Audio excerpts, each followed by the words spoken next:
Hello and welcome back again with another exciting edition of Sports This Morning, reaching you live from Channels Television Sports Center in Lagos, Nigeria. My name is Austin Okonakwa. I'm bidding you a warm welcome. And to our viewers in Abuja, Benin, and across the world, we also welcome you to this sporting flight.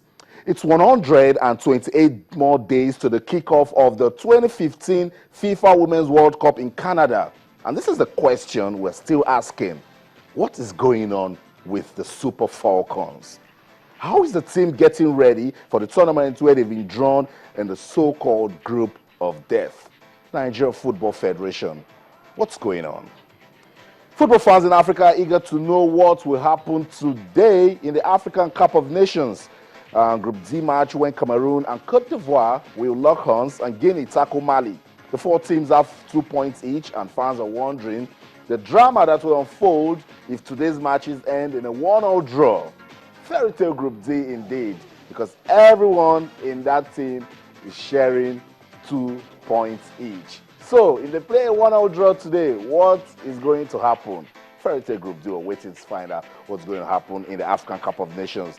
Let's talk tennis now. That the Australian Open, it's end of the road for Venus Williams, who played her first quarterfinal match at the tournament since the year 2010. It was refreshing to see Serena's big sister power on, but when she met 19-year-old Madison Keys, she couldn't produce the same play she gave against Agnieszka Radwanska. So Venus is out, but Serena is still in the running for a 19th Grand Slam title after defeating Slovakia's Dominika Šibulková. She'll be meeting Madison Keys in the semis. Can she avenge her sister's loss? We'll know when they clash. Okay, let's talk some boxing now. Boxing fans, you need to listen to these. There's been an unexpected meeting between Floyd Mayweather Jr. and Manny Pacquiao. It happened last night in Miami during the Heat and Milwaukee Bucks game. But they didn't talk about the fight. But Mayweather Jr. gave Pac-Man his phone number and said, let's get talking. So hopefully, we will be seeing that fight that we have been waiting for. We cannot wait for it to happen. Both boxers are now feeling the heat. That's it, Sports This Morning on Channels Television. We invite you to be part of the program where the action never ends. Let's quickly touch down in Asia to find out what's happening in the Asian Cup. Australia, they're in the final. Good one for them. They've been playing good football. They defeated the United Arab Emirates by 2-0. They'll be playing South Korea for the final. We will get a trophy. Let's see highlights of how they defeated the UAE, and I will come back. So much to talk about.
Australia qualified for the final of the Asian Cup. They'll be playing South Korea when they meet in the final. That's it, Sports This Morning on Channels Television. We invite you to be part of the program. The action never ends. It's always an exciting world of sports. You can talk to us. Yes, you can.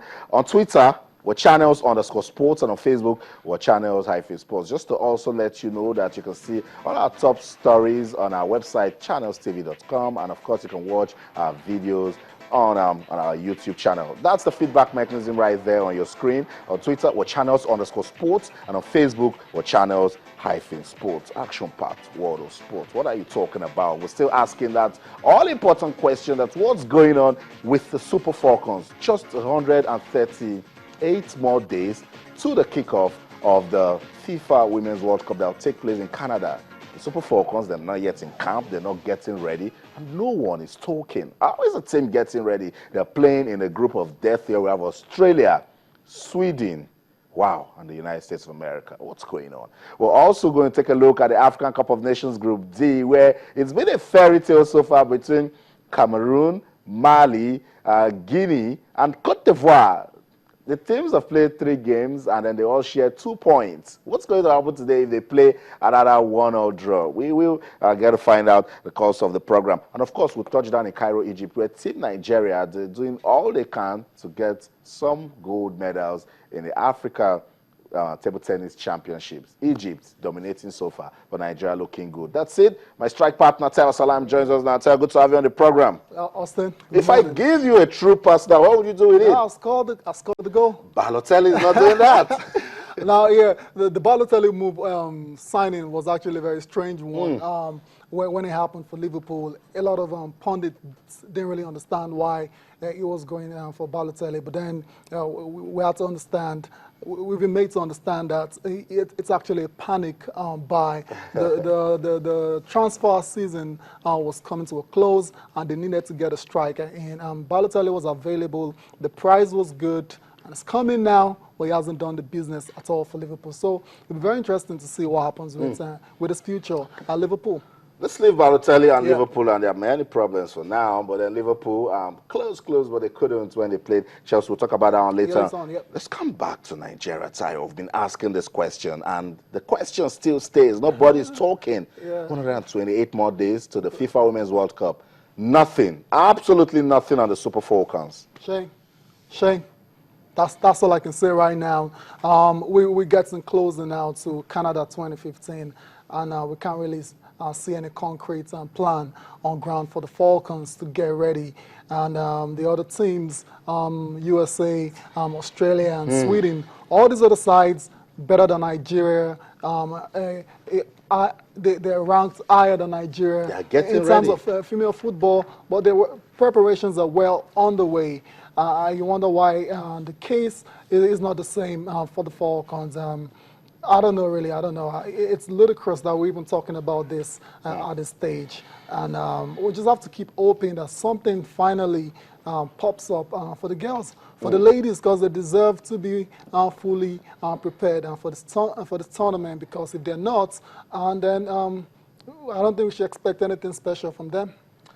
Really sad. Tayo Salam used the word shame, and that's what it is, because the Super Falcons, giants of Africa, they were impressive at the Africa Women's World Cup in Namibia. They've qualified for the World Cup. That's a major tournament, and they need to impress because they've not been doing so well at the world stage. We're counting down, and then no preparations, nothing. Nigerian Football Federation, over to you guys. We need to find out. We need to know. Someone needs to start talking. How are the Super Falcons getting ready for the FIFA Women's World Cup that will take place in Canada? How are they getting ready? Time is ticking. So tell us, let's quickly dash to Cairo, where another team, they're looking good. Team Nigeria lost it in the team events, but they're trying to consolidate in the singles and the doubles. Yeah, definitely. Austin, the tournament itself is actually living up to expectations. A lot of people felt it was going to be Nigeria and Egypt going head-to-head, and it's turned out to be the case so far.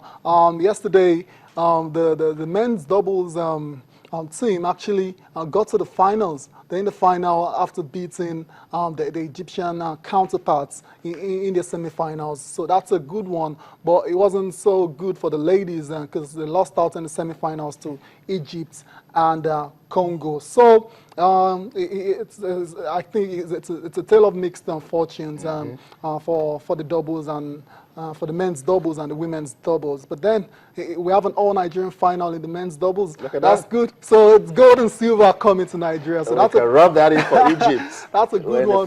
That's what you call take that because the manner in which they lost the team events after going ahead was kind of disappointing for them. So it's good to see them bounce back in this particular doubles event. Arnold Quadri again proving to be the best in Africa. Is he still unbeaten? Yeah, still unbeaten. He actually partnered Kazim Makonjola to defeat El Said, Lashin, and Ahmed Salih Take that. in the semifinals. Take That's that. it. Lashin now feeling what he gave to the team Exactly. in the team finals. Exactly. Good one. And surprisingly enough, Ojuolo Onakpo and Jide Ogidiolu won their game as well. That was a major upset because a lot of people felt they were going to lose out to Omar Assar and his brother Khalid Assar. But they stunned them. They stunned them in the semis, and now they have a place in the final. So good one. Congratulations to the guys for getting gold and silver in the tournament, but not so good for the ladies. That's it. And the ladies, they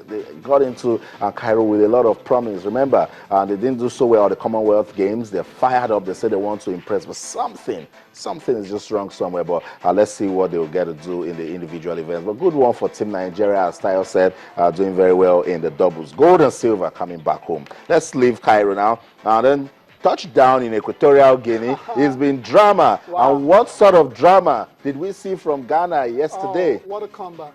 What a comeback, Austin. South Africa started that game really well, and they went ahead. And you thought they were going to consolidate, but it wasn't the case. Ghana really came out all guns blazing in the second half, and quick goals from John Boye and Andre Ayew to turn the game around. And they will be in the quarterfinals. Look at that. And when you score that sort of goal that Masanga scored for South Africa, cracker of a goal it was, you expect South Africa to go all the way. But that game ended Ghana 2, South Africa 1.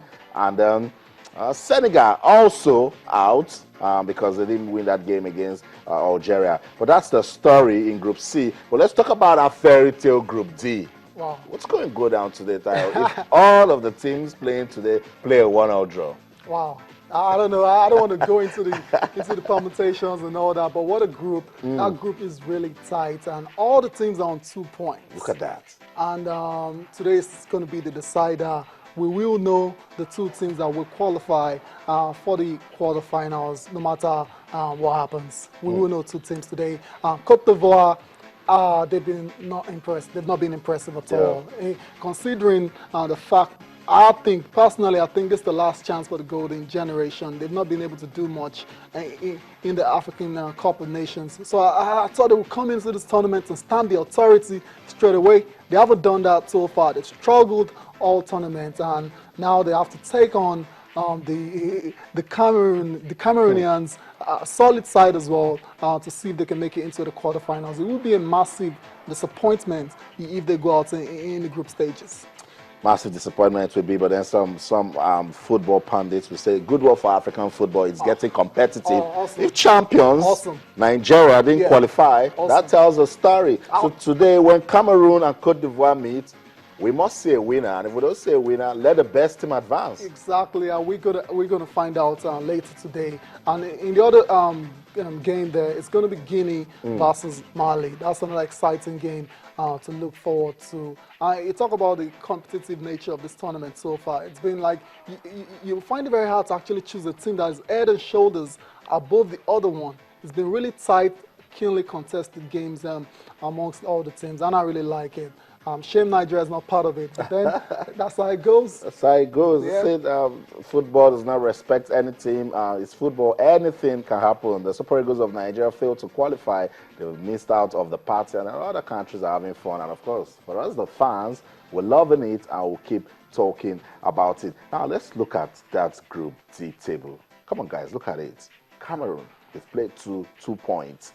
Guinea, they've played 2 games, 2 points. Côte d'Ivoire, 2 games and 2 points. Same with Mali, 2 games and 2 points. Fairy tale Group D, where today we must see a winner. Yeah, Austin, you look at Côte d'Ivoire right there now, 2 points. I'm going to talk about a particular player, Yaya Toure. In these kind of big games, you expect the really top players to come to the party. So we'll see what Yaya Toure does today. He hasn't been himself big at all. Test for big Yaya. test, massive for him now, and they're under pressure, big pressure for them to qualify for the quarterfinals.